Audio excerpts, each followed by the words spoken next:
Alright guys, welcome back to the channel, and in this tutorial this is gonna be another Blender tutorial, and in this tutorial I will show you how you can use like some modifiers and some ready-made add-ons to make something like abstract sci-fi scene.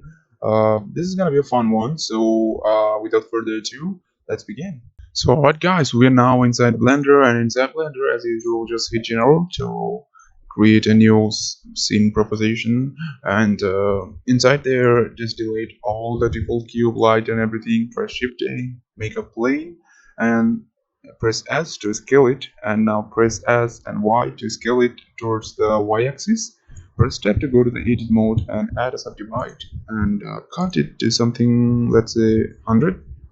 Yeah, so after you're done, let's just go to the sculpting mode, and I'm gonna add some bump here and there so it will look like a, like a sort of a bumpy kind of landscape. So you can do pretty much like with everything, like a little bit icky point here and there. Do some kind of hair kind of brushing tool. Sculpting tool is a lot of fun. You can actually, with some more textures, you can do a lot. But now let's just go back to what we want to do, and in this case it's something like landscape. So let's add some bump here and there, increase the brush size so it will look, the landscape looks like kind of like a hill kind of landscape. I don't want too much height because I just draw out the attention from the photo. So I'm just gonna add some little bump here and there. And after we are done with the brush, let's just keep going until you're satisfied with all the sculpting. And it looks pretty much good to me. So let's head back to the layout. Press shade smooth so it will smooth out all the shadings. And after that, we're gonna have some texture editing. So let's just go to the shading, but before that change the render engine to cycles, and add a new material. Select the principal one, and in the principal one press Ctrl Shift T, and if you have the node wrangle enabled, that will bring out the ready-made nodes. But if you don't have that, select the add-on, and when you select the materials, it already just pretty much did everything for you, ready-made. So now our texture is done in here, but we want to have some bump, some details in there. So for that, that's why we changed the engine to cycles, because in EEVEE it just doesn't work.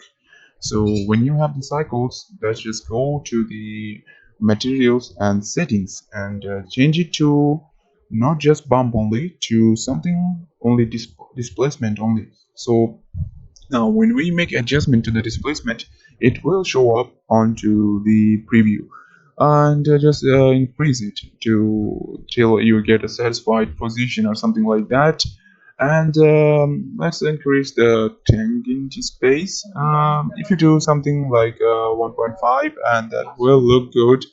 And after that, let's just go to the scale option onto the Z, and let's go that on the z-axis, and rotate it a little bit towards everything, and go to the layout option and see on pre-rendered it's looking pretty good right now.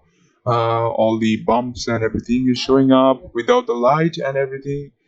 And let's select it, and now let's scale it up. But right now, like when we scale it up on x-axis, y-axis, it will also affect the textures of the bump. So now what we're gonna do is we're gonna add a UV sphere, and increase the UV sphere size, scale it upwards, and there we go. It looks pretty much good. Press Z to go to the Z-axis on the upwards, and smooth the shadings to get something. But if you have the Bagapie render, the Bagapie add-on enabled, it's a really great add-on to have some ready-made objects into your material. So to start the Bagapie add-on, just press J, but before that smooth the shadings.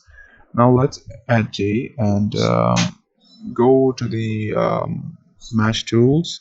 You can just play around like options and everything, but now I'm just gonna just go and press go to the Bagapie, But before Begabay, I'm just gonna go to the Bygen add-on, and on the Bygen there is some kind of settings that you can apply to your render.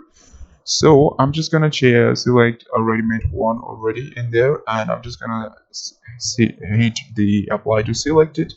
And right now we are in edit mode, so the effect is not working. So let's just exit the edit mode, apply selected, and there we go. It's already applied right in there.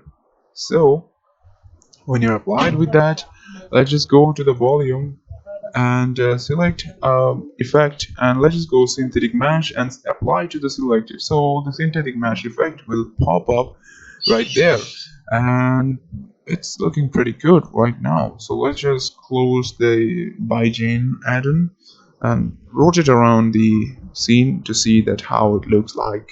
It looks pretty good. Now let's just close the add-on menu and go to the final render, and as you can see, there is no light in here. So we want to add a light in the scene and change the scale engine to EEVEE, because EEVEE just works pretty good. And on the EEVEE, that's pretty much done with that. Let's just go to the point and add a light, and the light, and increase the power of the light to something like 1000, and press Z and bring it up on the Z axis. And on the Z axis, let's get a light up, and after the light is up on the Z axis, now let's change the color to something that suits much more like a Sci-Fi narrative. So in this case, something between cyan, it looks good. So I'm just gonna go with cyan and change the power to something that is not so much bright.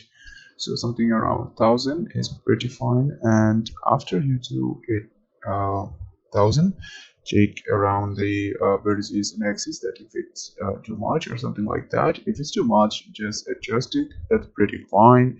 And now what we're gonna do is we're gonna just go to this sphere, the options, like let's just go to the mesh, select plane and enlarge the plane, and let's enlarge it a little bit, and select the plane and enlarge it on y-axis. Press S and Y to have it in y-axis, and now we have to rotate it. So now let's just keep view overboard, and let's just go over to the rotation section and have 90 degree on y-axis. That's pretty fine. Now let's just place it over backward on, so that's gonna be our sky from a different angle. So it's set up right there, and now we are gonna add a texture to it. So go to the material, select new, and after you press new material, select the base color and use image texture. And now we're gonna open the image texture that is stored in our device. And when you open the image texture, and finally it will be baked into the plane, and it will be our background for it. And you can also change it, like the image rotation or anything, but I'm pretty fine with it. But let's just upscale it a little bit upward. Let's just say I'm gonna rotate things something like a different way. So rotate on x-axis 90%, y-axis 90%, and z-axis 90%. So yeah, there you go. This looks good. Now let's now let's have it on much more on y-axis. Select the plane and press G to bring it upward, and there we go. Now what we can do is, our scene is pretty much done. We gonna have to place a camera to the scene, so press Shift A. You can also add a default cube, which you can do to pretty much like give it a glowy kind of look. So when you have the cube upscaled, just go to the material option on the shading and add a principal volume to the volume sector of material output, and on there increase the anisotropy and change the color to something a little bit darker blue, something that would be good. And this will be our haze for the scene. Now let's just change it to something 0.004, 0.002. There you go. It looks good. Now, what we can do is we can actually go back to the layout option, and we can see that it's now working really, like it's bringing a much more depth into the scene. That just looks good. And right now, just zoom out and see an upward, like there's a layer of smoke that's coming on. But I don't know, like for this scene, I think I'm gonna delete it. I don't think, like, I don't need that. So just I'm gonna go and adjust light, and this time it's gonna be an area light that will only affect on the cube.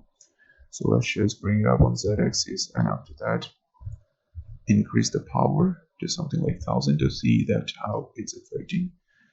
Change it to point light, sunlight, or spotlight. Spotlight looks good to me because I want a shadow on the ground of the UV sphere. Select the color to something that represents the UV sphere. In this case, the color, it's going to be something cyan, and change the radius so it looks not so much on the shadow since it's a dark scene. Now rotate and zoom out and press Shift A, add a camera, and the camera should be press Control Alt numpad O, and use your viewport as the camera focus length. Change the focus length to something, let's just say 89, and 88 would be good. Let's just bring it up on the y-axis, but before that let's just change the resolution to something 1000 by 1000. I think 1000 by 1000 looks good. And now align the camera to the landscape. Let's just bring up on much more on y-axis, and I think I have to increase the focus length, something, let's just say 100. Looks good. Let's bring it up on y-axis a little bit. I think I have to increase the focus length a little bit more. 120 looks good, and there you go. It's pretty much finished right now. And so this is how you can actually make the whole scene of abstract sci-fi art with some add-on, like if you have Bygen or Bigapie. It's pretty sweet. Just after you set up the camera, if you have everything looked up, just go render image and it will be done. So if you like this tutorial, feel free to subscribe, leave a like, and comment to the channel. And I hope to see you until the next one. I will be back with much more tutorials. Have a nice day.